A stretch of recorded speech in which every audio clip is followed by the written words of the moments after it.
Salut tout le monde. Aujourd'hui on va faire un book haul, le dernier certainement avant un petit moment, puisque Kali a acheté une palanquée de livres et que je ne pense pas qu'elle refasse ça de sitôt. Du coup pour le petit jeu, elle va me décrire les synopsis des bouquins avec les pochettes sous le nez et je vais devoir trouver de quoi il s'agit. On va chapitrer la vidéo aussi selon les thèmes abordés.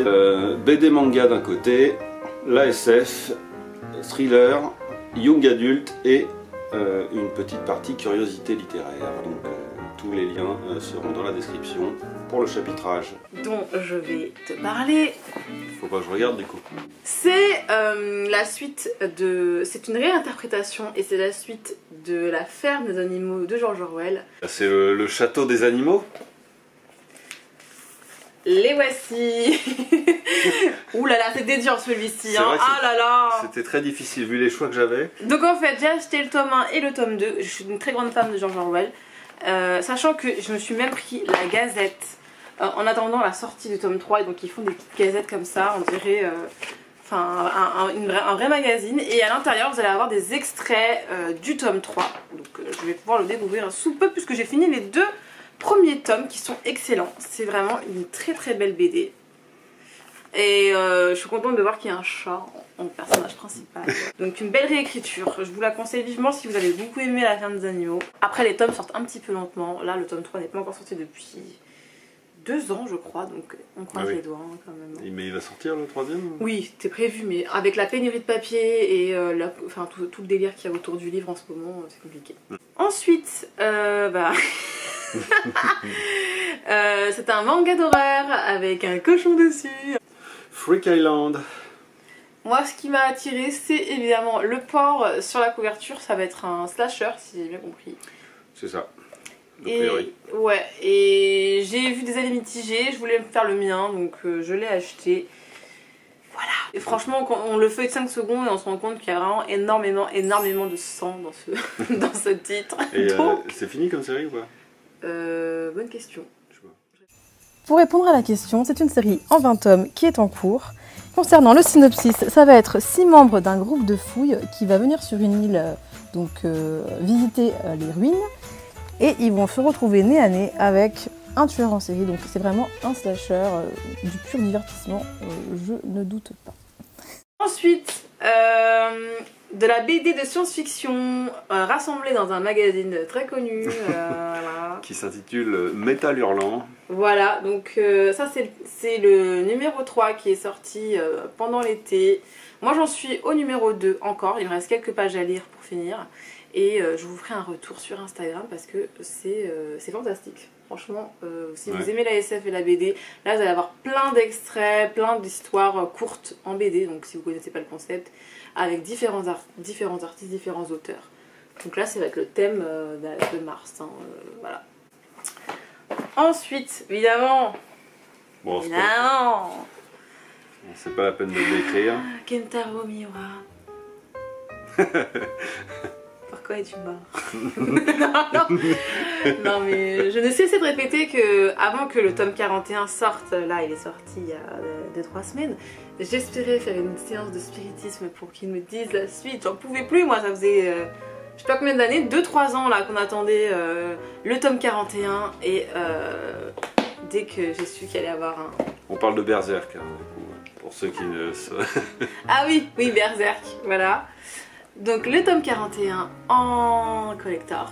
Il y avait cette planche en fer. Bah c'est du métal, je sais pas lequel. Qui était accrochée derrière le livre en fait. Donc là c'est juste une version grand format du tome 41. Ouais. Sachant que j'ai aussi acheté le format petit pour qu'il rentre dans la collection. Et je suis en train de le lire, je me délecte page par page, tellement j'ai attendu pour le lire, donc je me délecte. Je ne l'ai pas encore fini, je ne veux pas le finir en fait. Tant que le 42 n'est pas sorti, je ne le finirai pas. Mais bon, après apparemment, ça va être son ami qui va terminer l'histoire, sachant que de ce que j'ai compris, les auteurs manga connaissent déjà la fin de leur histoire, et elle est sous scellée, et voilà, au cas où l'auteur décède, quelqu'un peut finir l'histoire quoi. Mais bon, c'est triste. Bah ouais. Sachant que je trouve que la couverture du tome 41, elle est un peu spoilante. Enfin, je sais pas, pour ceux qui connaissent pas... Enfin, ceux qui sont à la moitié, enfin, ils captent pas, et en fait, tu peux te faire spoiler un peu par la couverture du tome 41, je trouve. Je comprends. Voilà, et en fait aussi, ils ont sorti en même temps Duranki. En fait, c'est un manga qui a été supervisé par Kentaro Miura. Donc vraiment le travail de ses petites mains, de tous les artistes qui l'ont accompagné pour l'aider à faire ses mangas. Et ça va être un roman, ça va être un manga fantasy plutôt, encore de la fantasy, qui est inachevé. Vous allez voir à la fin le scénario et les notes de l'auteur concernant Duranki. Concernant le synopsis, ça va parler de Uzungal l'hermaphrodite, qui est le dernier enfant des anciens dieux, donc qui vit reclus à l'écart du monde, élevé par un vieux couple. Et du coup, le jour où il va rencontrer les garçons du village, ils vont partir à l'aventure, et voilà. Donc ce livre raconte ces histoires. C'est un peu moins sombre que Berserk quand même. Oui. Tu as dit que c'était de la fantaisie ouais. aussi. Mais moi je l'ai vraiment pris parce que c'est Kentaro Miura, sinon je l'aurais jamais pris. Hein. Mais je suis curieuse de voir ce que ça peut donner. Je crois qu'on a fini voir les BD manga. Absolument. Là ça va être plus difficile pour toi parce que là tu pourras pas t'aider de grand chose, hein, je te le dis. Ah mince. Là on va aller sur le young adulte parce que j'ai été influencée par certaines personnes à lire certains titres de young adulte. Allez. Ça parle d'un manoir hanté, d'une malédiction et d'une jeune fille orpheline. De quoi parle-t-on? Je dirais celui-ci. C'est bien, bonne réponse, galant. Alors je l'ai déjà terminé ce livre-là, je l'ai lu assez rapidement. Vous avez mon avis sur mon Instagram, il n'est pas bon. Il n'est pas bon. Voilà, donc je vais le vendre sous peu. Hein. Moi quand j'aime pas un livre, je le vends. Donc même si j'adore la couverture, même si j'aime bien comment c'est agencé, parce que vous allez avoir des extraits de journal en fait, parce que ça va tourner autour d'un journal. Voilà. Alors Galant n'est pas une personne, Galant est un manoir. Hein, moi j'ai cru que c'était un mec au début. Pourquoi tu tires sur mon livre? Mais parce que je veux le prendre. Oui, et bon, qu'il y avait un manoir sur la pochette, j'avoue que ça m'a mis un peu la puce à l'oreille. Trop facile. Là ça parle d'une jeune fille, attention. Ça parle d'une jeune fille qui a fait un pacte avec un démon. Et en fait elle va être immortelle, mais personne ne se souviendra d'elle en fait. Tout au long de sa vie, elle pourra pas marquer les gens, elle pourra pas marquer l'esprit des gens. Oh, t'es fort! Je dirais que c'est ce livre. La vie invisible d'Adil Harvey, donc la même autrice que Galant. Celui-ci, j'ai eu beaucoup de très bons retours dessus, donc très curieux. T'as pas lu encore celui-là? Non, je l'ai pas lu et j'adore. La couverture est magnifique, c'est une double couverture, voilà, comme ça, en transparence. Donc très fragile aussi pour le coup, mais une histoire qui me rend curieuse pour le coup et qui traverse le temps parce que ça commence en 1714 et l'histoire commence en 2014. Ensuite, ça parle d'un ascenseur et d'un chocolatier. Voilà. Alors, disons que, allez, Charlie. Bah oui, la suite de Charlie et la chocolaterie que je n'ai jamais lu. Et voilà, j'ai envie de me faire plaisir avec des petites histoires de Roald Dahl, voilà. C'est la suite que tu n'as jamais lu, pas Charlie et la chocolaterie. Oui, c'est la suite que j'ai jamais lu. Oui. Donc voilà, petite lecture sympathique. Plus que je l'ai appris avec ma soeur. J'ai même jamais lu Charlie et la chocolaterie, pardon. Oui, mais si t'as vu le tout premier film et... J'ai dû voir les deux, oui, le tout premier. Ah, j'adore. Et celui de Tim Burton aussi. J'adore Roald Dahl et j'adore la chocolaterie. Bah écoute, on va juste montrer le livre directement. Oui, donc Anatomie, Love Story. Alors moi ça m'a un peu fait reculer de 2 pas quand j'ai vu Love Story. La romance est au second plan, voilà ce que je voulais dire. Ça va parler d'une jeune fille qui veut devenir médecin légiste. Chirurgienne, je sais plus. Chirurgienne. Ça va parler de cette jeune fille et d'un jeune homme qui, lui, son travail, c'est de déterrer les cadavres pour les médecins, parce qu'à l'époque c'était interdit de faire de la dissection.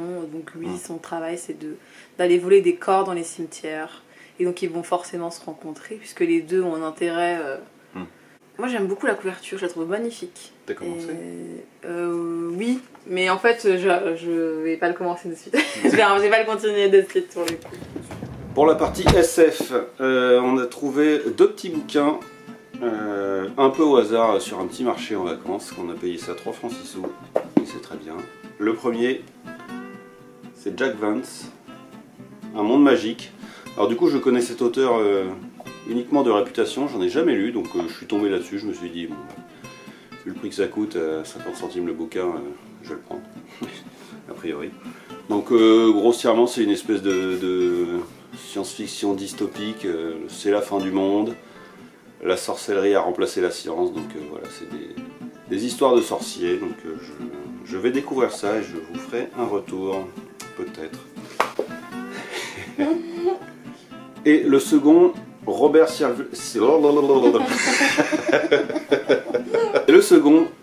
Silverberg, Les Monades urbaines. Alors, Kali adore Robert Silverberg. On est tombé dessus aussi un petit peu par hasard, parce qu'il faut savoir qu'il n'y avait pas 50 milliards de bouquins non plus, donc on a eu du bol de tomber là-dessus. Donc voilà, c'est une dystopie de Silverberg, ça parle, c'est en 2381. La Terre est très largement surpeuplée, la liberté sexuelle, tout va bien, croissez, multipliez, voilà, ce sont les devises. Et enfin, il y a un historien, un petit personnage qui n'est pas vraiment d'accord avec ça, et du coup ça va conter ses aventures. Voilà, voilà. Les pochettes sont... On a eu la chance de trouver 2 fois la même édition en plus, les pochettes sont très jolies. J'aime beaucoup cette édition. Ça sent le vieux. Du coup, selon les critiques, ce Robert Silverberg serait l'un de ses meilleurs, donc en plus, double coup de chance, on va dire, d'être tombé là-dessus. On va passer au thriller et au polar, avec une touche d'horreur pour certains. Bon bref, c'est un roman qui s'inspire de Psychose, principalement. Quel est-il? Bah, je dirais que c'est celui-là. Oui. Oh là là. Le cas Victor Sommer. J'ai adoré cette lecture parce que je l'ai terminée. Dès que je l'ai acheté, en fait, je l'ai lu le soir même et je l'ai terminé le lendemain. Enfin, le jour même, je crois. Je sais même plus. Bref, c'était super cool. Si vous aimez Psychose, vous allez avoir Amélie Nothomb qui a fait un commentaire presse sur ce livre qui dit: j'ai lu le cas Victor Sommer avec plaisir, un livre à mi-chemin entre les évangiles et Psychose d'Alfred Hitchcock, une réussite. Et franchement, c'était excellent. Ouais, t'as bien aimé? Une très belle écriture. Tu l'as dévoré, de toute façon. Une très belle écriture. Je me suis juste rendu compte que j'avais oublié de vous préciser le synopsis, donc ça va être très simple. C'est un homme de 33 ans qui vit encore avec sa mère. D'un jour à l'autre, celle-ci disparaît et il se rend compte à quel point il a eu une relation toxique avec elle et à quel point il ne connaît rien à la vie. Il a été complètement embué par l'influence néfaste de sa mère. Super intéressant.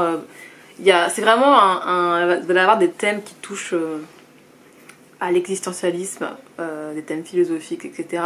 J'ai fait une critique sur mon Instagram dessus, donc n'hésitez pas à aller voir si ce titre vous intéresse et vous rend un peu plus curieux. J'avais mis de côté dans la réserve, là où je travaille, des livres de l'édition Okno. Je voulais m'acheter La Fiancée du Diable, qui est un ensemble de nouvelles allemandes qui traversent le 19e siècle. À chaque fois vous avez les dates, c'est par ordre chronologique. Pour passer à la commande, je devais en commander d'autres parce que sinon ça valait pas le coup de les commander. Donc je me suis commandé Les Mains d'Orlac.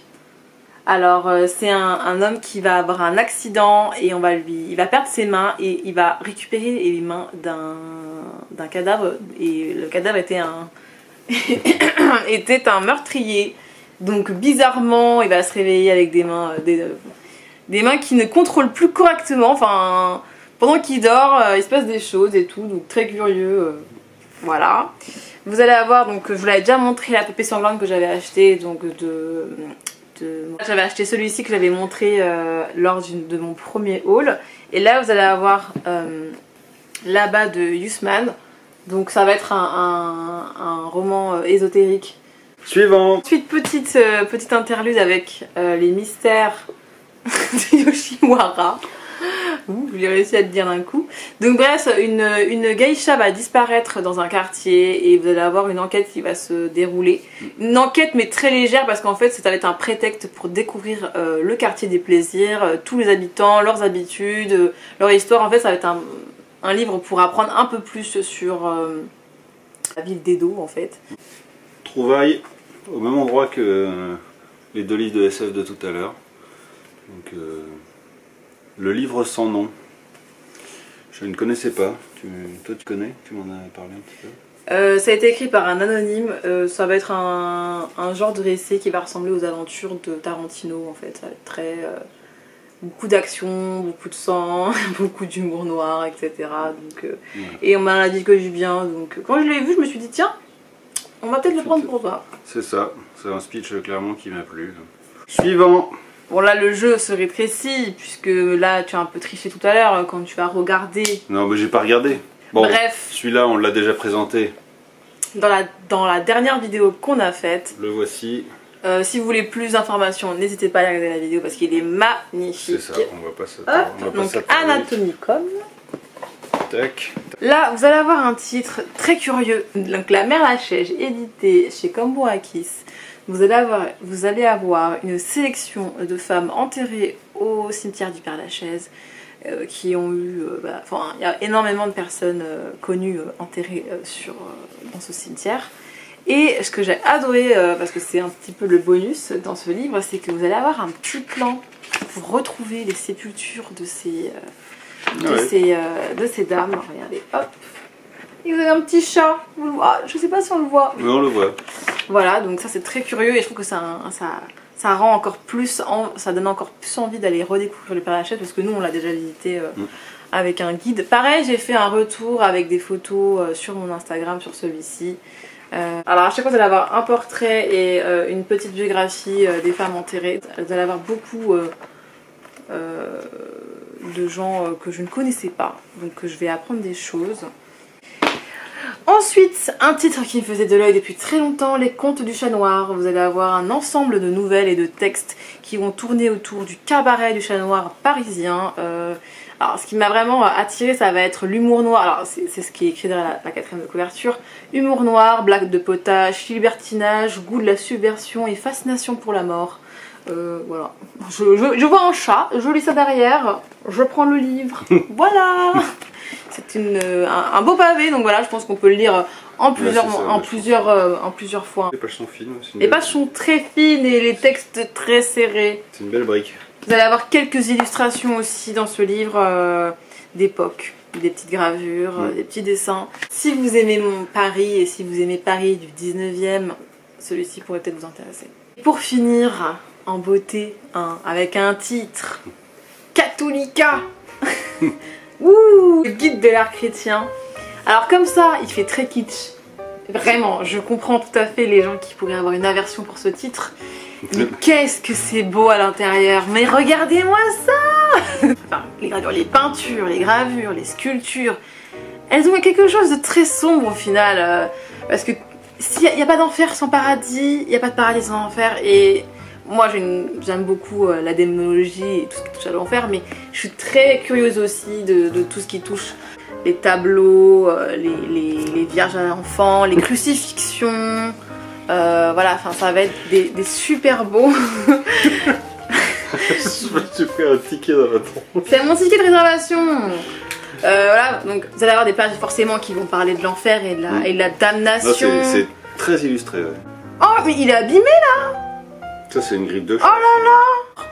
Quoi qu'on en dise, il y a des chefs-d'œuvre, il y a de la fascination excessive aussi. Hein. Il y a quand même, faut le dire, un excès dans l'art chrétien qui est, que je trouve très artistique en fait, très fascinant, très curieux, tout autant que tout ce qui va toucher à Satan, à l'enfer, etc. Ça va être un intérêt qui va être global. Je peux pas m'intéresser à l'enfer sans m'intéresser à ce côté-ci en fait. La mode. Non, c'est un trop beau livre. Ça fait ça peut vraiment être une inspiration tatouage aussi. Hein. Je sais pas, je trouve que c'est magnifique ce portrait-là est vraiment très beau. C'est dramatique, c'est sombre, c'est touchant. J'espère que vous avez apprécié ce haul par catégorie. Et à jamais. Parce que je n'en ferai plus de haul avant un petit bout de temps, hein. Bah la prochaine fois que tu achèteras des livres, non, donc à la semaine prochaine. Non, Xavier, arrête.